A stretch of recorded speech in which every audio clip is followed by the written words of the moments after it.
புரட்சி கலைஞர் விஜயகாந்த் திரு கேப்டன் அவர்களை பத்தி மக்களோட ரிவ்யூ என்னன்றதை கேட்கலாம் வாங்க. நீங்க வந்துட்டு கேப்டனை பத்தி என்னெல்லாம் நினைக்கிறீங்க? வணக்கம். தேசிய முற்போக்கு திராவிட கழகத்தின் பொதுச் செயலாளரும் தமிழகத்தின் சான்சி ராணியுமான எங்கள் அந்நியார் அவர்களின் ஆணைப்படி இன்று மாட்டுப் பொங்கல் கேப்டன் அவர்களின் ஆலயத்தில் கொண்டாடப்பட்டது. சீரு சிறப்புமாக கொண்டாடப்பட்டது. கேப்டன் அவர்கள் இருந்திருந்தால் இன்று இதைவிட இன்னும் சிறப்பாக மக்களுக்கு நலத்திட்டங்களை செய்து இன்னும் சிறப்பாக செய்திருப்பார். கேப்டன் அவர்கள் முதலமைச்சராக இந்த மக்கள் ஆக்கியிருந்தாங்கனாக்கா ரேஷன் பொருள் வீடு தேடி செல்லுன்னு சொல்லிட்டு தலைவர் சொன்னார். இன்னைக்கு தமிழ்நாட்டில் இருக்கிற அரசியல்வாதிங்க பொங்கலுக்கு எந்த ஒரு இதுவுமே தரவில்லை.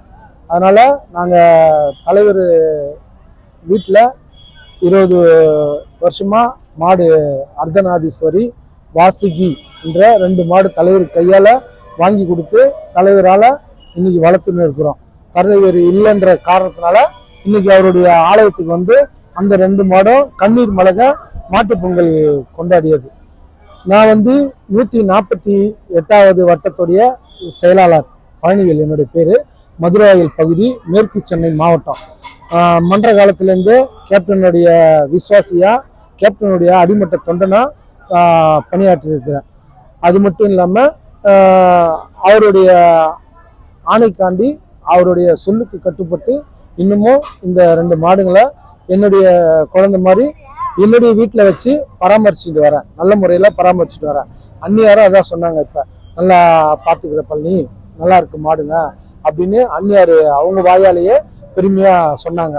அது எனக்கு ரொம்ப மகிழ்ச்சியாக இருக்குது இந்த தருணத்தில்.